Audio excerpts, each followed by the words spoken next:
This is Judge Joe Brown, and you're watching We All Be News TV, the News-free Dixie. News-free Dixie for the 21st century.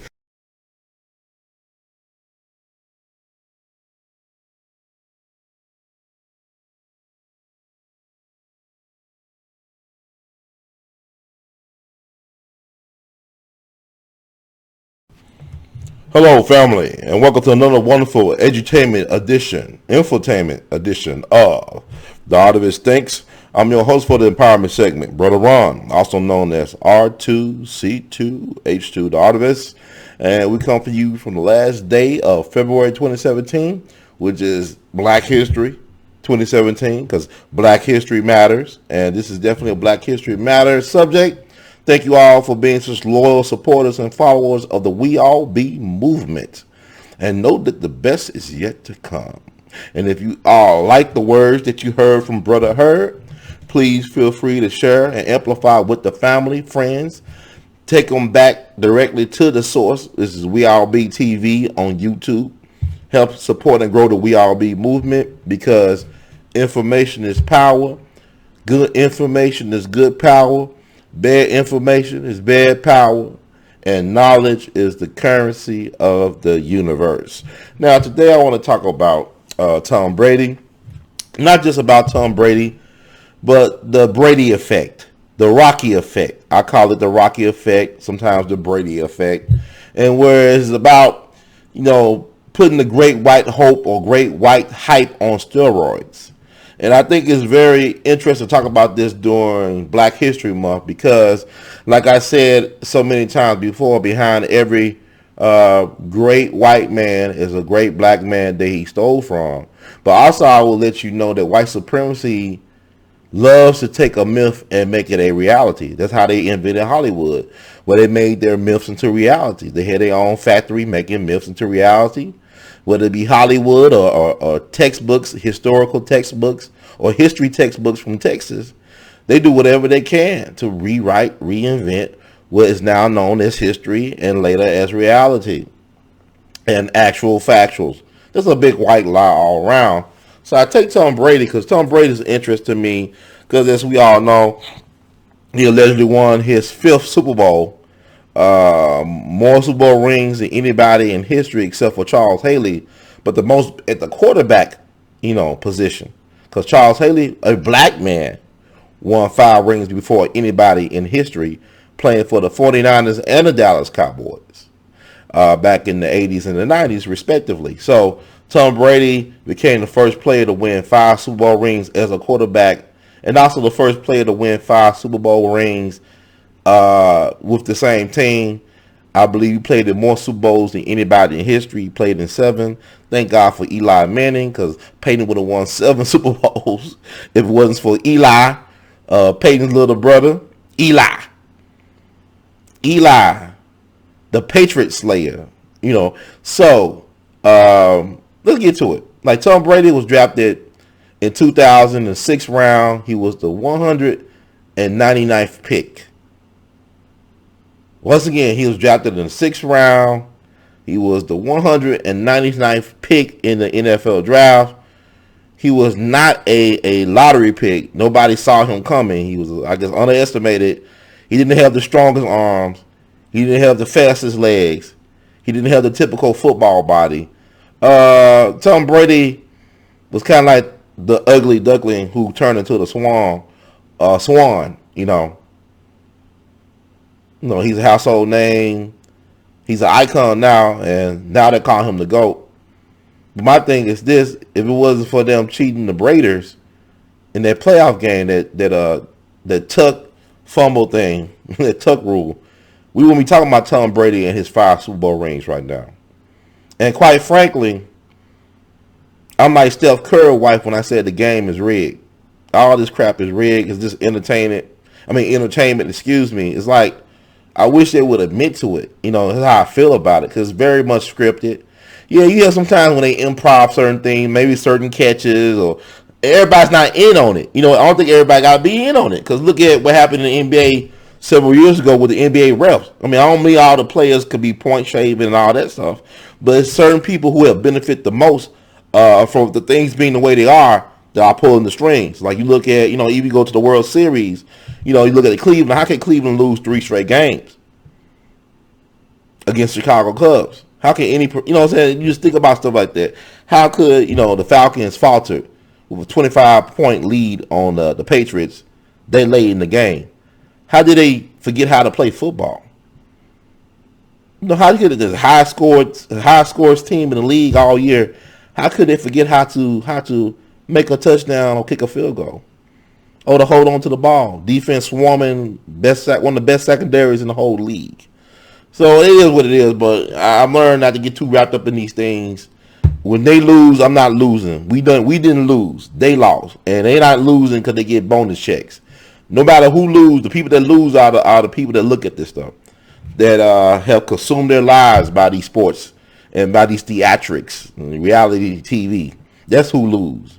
Your family lose. You spend all the money on these things, and just another day. But Vegas ultimately wins. The gambling world wins. The folks who control the odds, they win. But with Tom Brady, I think it's interesting because Tom Brady went from being a person who was not the most talented quarterback to ever play the game to being the greatest to ever play the game. You see how it works. They took the least likely to be the greatest of all time and made him the GOAT. Who is they? The folks that control the game. Because like Bobby D. Gregory said, it's a game. You trying to tell me that Tom Brady is the most talented quarterback to ever play football? He has the strongest arm. He has the greatest footwork, the greatest vision. So you mean he's the greatest of all time? They can take anybody and make the greatest of all time. They can take Hollywood does it all the time. They're always taking black folks' story and whitewashing them. You look at the story of Rocky, the Sylvester Stallone story. This tough luck puncher from Philadelphia, who now the mythological character, the fictional character actually has a statue in Philadelphia. That story really was Smoking Joe Frazier's story, who was a real great fighter who actually existed, who came from Philly, who trained in Philly, had his own gym in Philadelphia.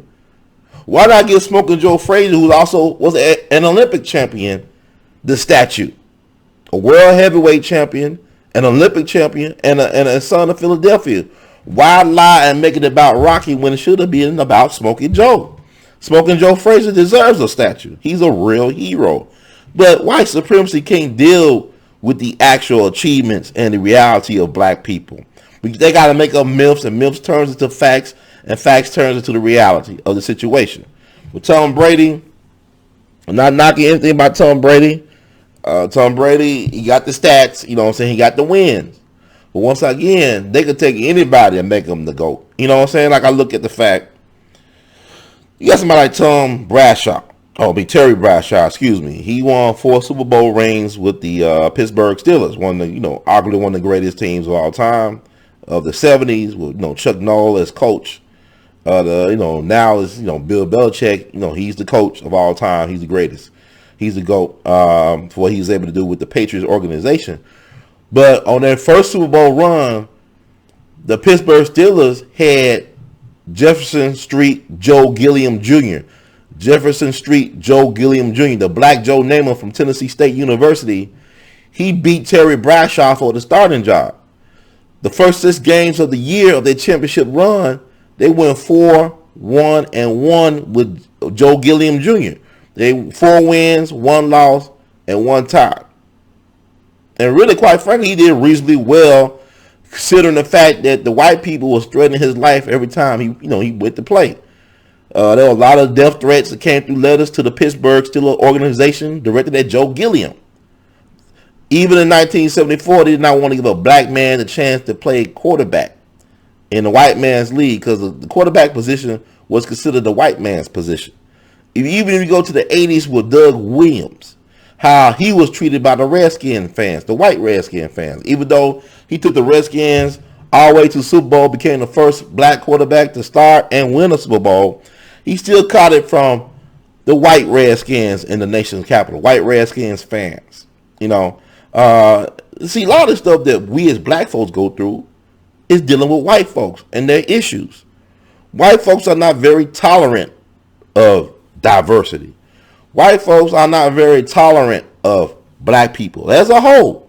Now, people say, Ron, why are you talking about all that? Because think about what was racism about? What is racism about? What is white supremacy about?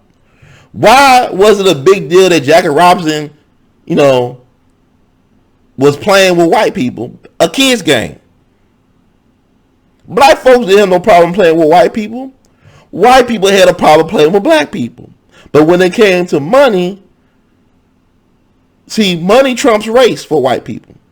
If they can find a way to make money off of you, to make a living, to make a fortune, they'll do whatever it takes.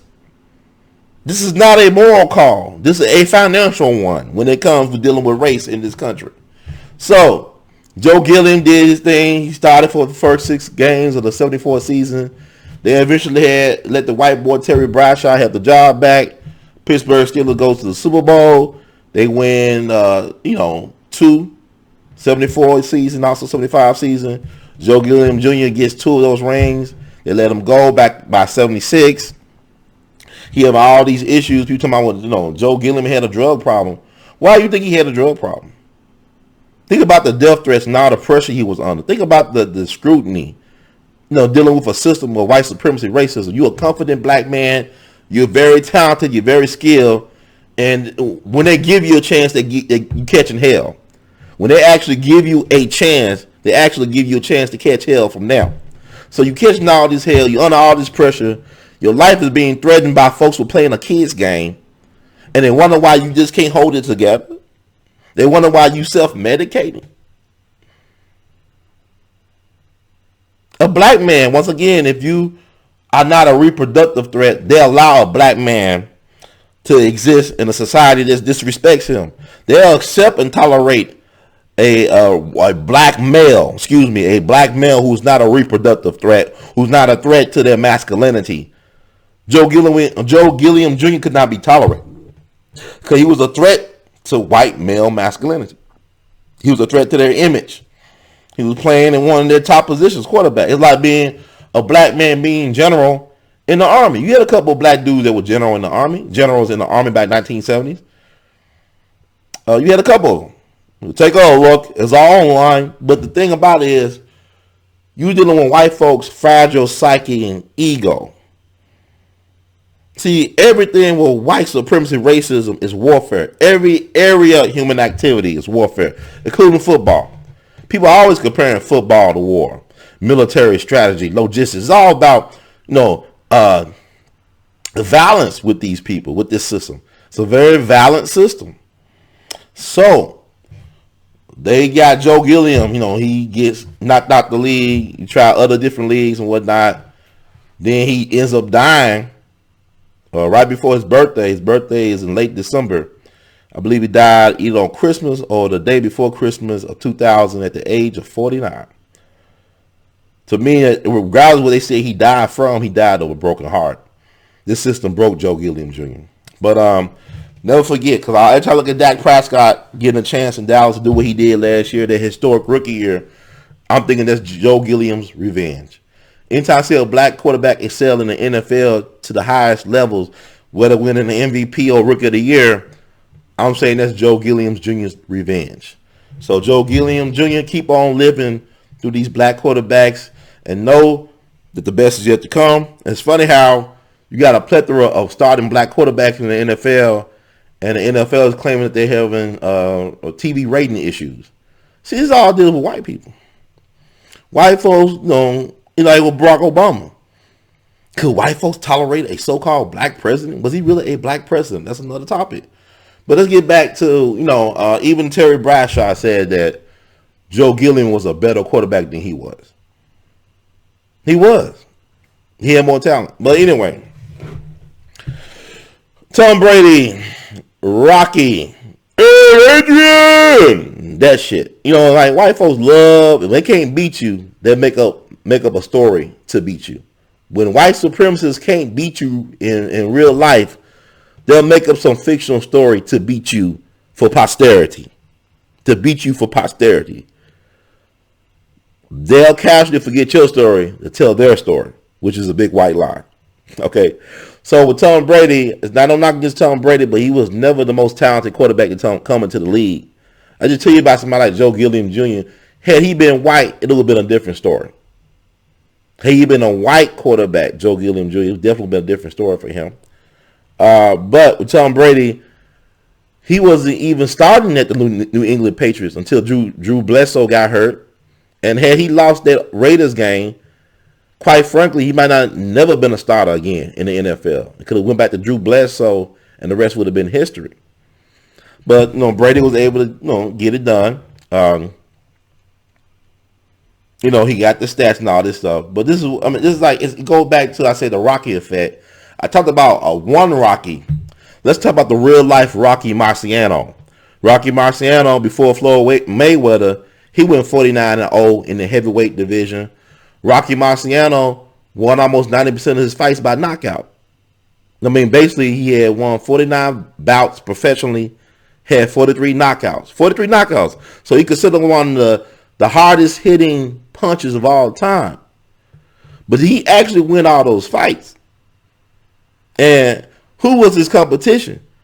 See, when Rocky Marciano came along, he can't help when he was born. He was born September 1st, 1923 in Massachusetts.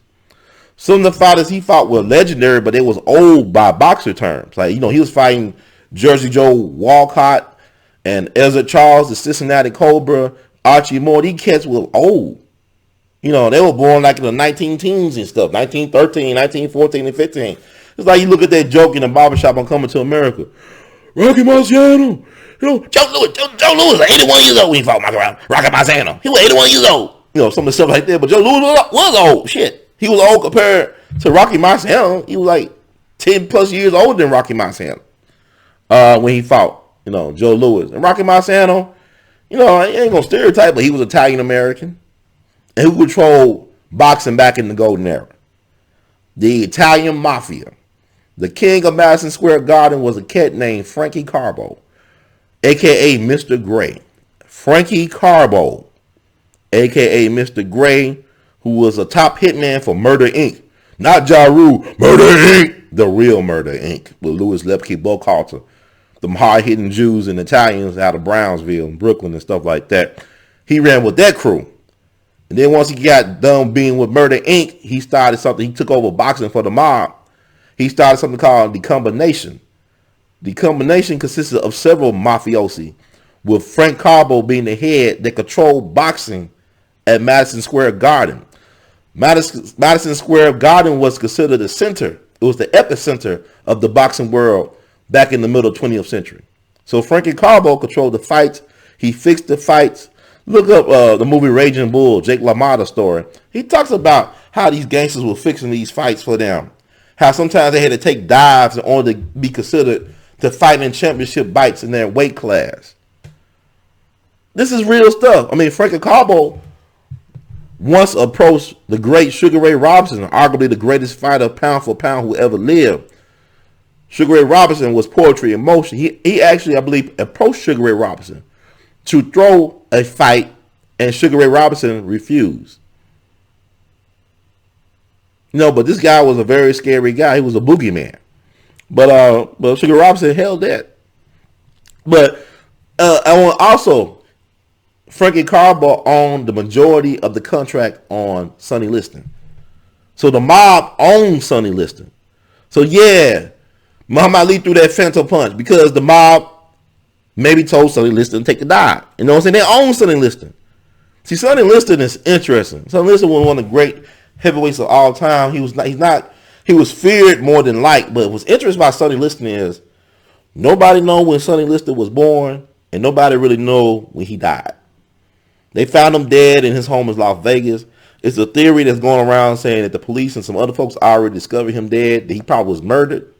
But they left him in his house so his wife could discover him once she came back from vacation. So we don't know when Sonny Liston actually died, how he died, or when he was born. Interesting fellow. But he was owned by the mob. He was an enforcer for the mob, and they owned him as a boxer. Frankie Carbo. And this other guy from St. Louis, this other mafiosi from St. Louis. But Rocky Marciano, Italian American, Italian pride, Italian stallion. He's the real Italian stallion. Okay, put him up. Won most of his boxing matches by knocked out. 43 out of 49 bouts that he won, 49-0. What's interesting, Rocky Marciano seemed to be a very humble guy. It's like he was a likable guy. Rocky Marciano ended up dying in a plane crash on his way, I believe, in Iowa, the day before his 46th birthday. He died August 31st, 1969. The pilot and another person on the plane, they all perished together, 3 people. Now, the person that was with Rocky Marciano on the plane as a passenger was a boxer named Frankie Farrell, who was 28 years old at the time. Frankie Farrell was the eldest child and the son of Lou Farrell, also known as Louis Frotto, who was the mafia kingpin of Iowa via the Chicago outfit. So Rocky Marciano spent his last moments on earth with a cat whose daddy was the godfather of Iowa, connected to the Chicago or the Al Capone gang, the outfit. Let that sink in for a minute. You see how it works. I'm not saying that Rocky Marciano was not a great boxer, but know that a lot of those fights were probably fixed, and that the champions who was facing were pretty, they were past their prime. So take those things in consideration, and then give more respect to Floyd Mayweather. I'm just saying, But Frankie Farrell, his brother was Johnny Farrell. Johnny Farrell was a frequent guest on the Howard Stern show, and he passed away in 2015. That was his younger brother, Johnny Farrell. And there are still Farrells out there, but their original name is Frotto. But they go by Farrell in Iowa, but they still out there. One of their descendants own a very popular music club or something in Iowa. But I'm going to say now this to say, recognize what's going on. Smoke and mirrors. Illusion, not reality. Red pill, blue pill stuff. Sometimes green pill. I don't know. You can mix it up a little bit. But, I got Jack Johnson behind me. And Jack Johnson, they made a law because, they like the fact he was sleeping with white women and taking them around the world while he was doing it. They created a law called the Mann Act that was targeted towards Jack Johnson, and it made illegal the transportation of women across state lines for so-called immoral purposes. And Jack Johnson was known to get it on with women, but he laid it down on the white girls at a time when they were lynching black folks every day or day and a half in this country. Every time a Jack Johnson fight was showed in movie theaters, there was a race riot because white folks couldn't take the truth. You can't handle the truth. You ain't superior. Because black is the color of the universe. And black is the color of Jack Johnson's fist when he beat you down, son. Jack Johnson was the greatest defensive boxer of all time. Like Floyd Mayweather is kind of like a smaller version of Jack Johnson in terms of his defensive intelligence. Jack Johnson was a master. Jack Johnson died at the age of 68, not because he was old, because he just was impatient, I guess. He got mad at a restaurant in North Carolina when they wouldn't serve him, they wouldn't treat him like a man. He wanted to be treated like a man, goddammit. And he went out, sped, lost control of his car some type of way, and died. That man was still boxing. He was doing a little bit competitive boxing at the age of 68. This is before George Foreman. Jack Johnson was always in great shape. So had he not had that car accident, there's no telling how long he would have lived. Because he was boxing still at 68. Jack Johnson made a deal. He threw a fight, once he was on the run, because the person that he actually allegedly violated the Mann Act with, Lucille Cameron, ended up becoming his wife. She was white, though. But she ended up becoming his wife. So Jack Johnson went on the run, touring Europe, trying to make money. Then he made a deal with those people. He fought Jess Willard, a great white hope, and threw the fight. And he ended up coming back to the States and served a year in Leavenworth. He actually invented an improvement on the wrench, on the monkey wrench, that he patented, that was patented in 1922. At one point, he owned the Lux Club, which would end up becoming the Cotton Club. Only Madden brought the club from him, and he turned his Deluxe Club into the Cotton Club. Only Madden was known as the Killer, was the Irish gangster who, once he retired from New York, was considered the undisputed mayor or king of Hot Springs, Arkansas, which was a hotbed, a retreat for gangsters. So all the Al Capones, the Lucky Lucianos, and the Bugsy Siegels would come to vacation in the Midwest, in the Hot Springs, Arkansas, for gambling, for the horses, and for the water. And this actually was the place where they caught Lucky Luciano when he was on the run from white slavery charges in New York City. They caught him in Hot Springs, Arkansas. So Jack Johnson lived a very interesting life, very fascinating man. But, you know, he threw a fight for a great white hype in order to come back to the States to make that deal. So after Jack Johnson lost the heavyweight title, he was the first black man to get the heavyweight title. He lost it. It took to Joe Louis to regain the title for black people, for a black man, because Jack Dempsey would not fight a black heavyweight contender. So white folks would do this. They would, like, you know, set a bar, deny you access. Once they say, oh my God, there could be fighters better than Jack Johnson out there waiting to get this crown. We'll never have it if we don't cheat. White folks know they will never have everything they want unless they cheat. That's how it works. Because white power is based on divide and conquer. Black power is based on unity and solidarity. Once you let a black person into something, then everybody has a chance to get in. Like, if people really believe in equity and equality, people will actually apply the Black Panthers 10-point platform, their 10-point program. If you read the Black Panthers 10-point program, all the stuff that's listed in their demands are things that everybody needs, that all of humanity needs. So if you give black folks what they need, then humanity benefits, because we the universal people. We the original people. We are the parents of civilization, of humanity. So if Jack Johnson, they allow him in, because they had to allow him in. He was just too damn good now for them to give him a chance to get that shot. You know, he defeated Tommy Burns in 1908 down in Sydney, Australia. Then he defended his belt successfully against another great white hype hope, Jim Jeffries, who was past his prime. Albeit he trained vigorously to get in shape for that. Even John L. Sullivan, a big white supremacist and racist, had to admit that Jack Johnson was the better fighter. Even though he believed that boxing was a white man's game, he had to admit that the better fighter, you know, regardless of color, was Jack Johnson. And so you could talk about Jack Johnson messing around with white women, but the thing about it is, you got to admire his courage. Like I said, it was a black person getting lynched every day or day and a half in this country. And lynching was not just a small affair. You actually had these lynches advertised in newspapers. You hear like 5,000 to 10 or 20,000 people from around the states and stuff coming to one lynching to see a black man be tortured, to be violated of his civil and human rights, and to be burnt to a crisp and cut up as souvenirs. You actually had stores like, imagine Walmart. If you walk into Walmart and you saw human body parts on display and for sale. You had stores that sold human body parts from these lynchings. And family kept them in heirlooms, because it was recently that Nat Turner's skull was returned to his descendants in Southampton, Virginia, around the time of the release of the Birth of a Nation movie about the Nat Turner story. His descendants received his skull. White folks kept their skull in their family for decades and generations. Nat Turner was killed in 1831.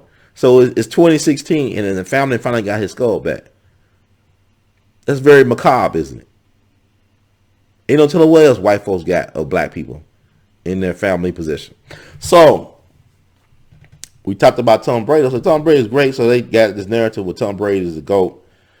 5 Super Bowl rings, you know, all these incredible stats, won all these games, yada, yada, yada, yada, yada. Sports, to me, right now, this is like, it's too much stuff going on to be wrapped up in all this sports stuff. Sports is just an illusion. It's part of the bread and circuses that Caesar talk about. Give the people bread and circuses. They won't complain. They'll be too distracted. In a reality TV show, everybody want to escape their own reality. Everybody don't want to deal with the actualities of the situation was that the actual moment at hand. But the folks who are willing to deal with the actual moment at hand, the realities, will be benefited not only themselves but people around them who are willing to receive what needs to be received. We are in a current state of info wars. When Donald Trump talked about fake news, he was telling the truth about fake news. But I'm not about keeping it real news. That's what We All Be is about. We about to keeping it real news. All right? Keeping it real. So, I could say more. I'm always talking, but I just want to get in this moment of talking to you all to be more consistent and providing information and also do other things in hand. Like I said, if you like the word from Mr. Hurd, please spread the word. You know what I'm saying? Send folks to the source. Get folks to come to this channel, receive the information, and subscribe. And tell their friends and family and even strangers, because we exist to serve the people. Rent is the service that service is the rent that you pay to be on earth. Like Muhammad Ali said this before. No, he said service is the rent that you pay to be on earth. And I'm just paying the rent right now. So help me pay the rent in other ways too. Feel free to subscribe. Tell people about the channel. Feel free to donate to the cause. Because We All Be is you and I. You and I got to make it. You and I. That's right. You and I. You. That's right. You. And I got to make it. You and I got to make it. We got to do it together, though. We got to do this together. We get there together as a people. So thank y'all for listening to my rant. Just like with, let me say one more thing. This Remy Ma and Remy Ma and Nicki Minaj beef is actually good for me because it shows that black female MCs are now finally getting taken seriously. I'm not saying that we didn't have no great female MCs from the past, but now they're not just side pieces. They the main attraction, right? And both of these people are very gifted lyricists. They're very good at what they do. They don't need no ghostwriters, right? They don't need ghostwriters. They're good at what they do. So it's very exciting to see that. I might do a podcast on that. I don't know, but let me just get out of here. Thank y'all for listening once again. In the words of Great Duke Ellington, we love you madly. Keep on producing and pushing. Woo!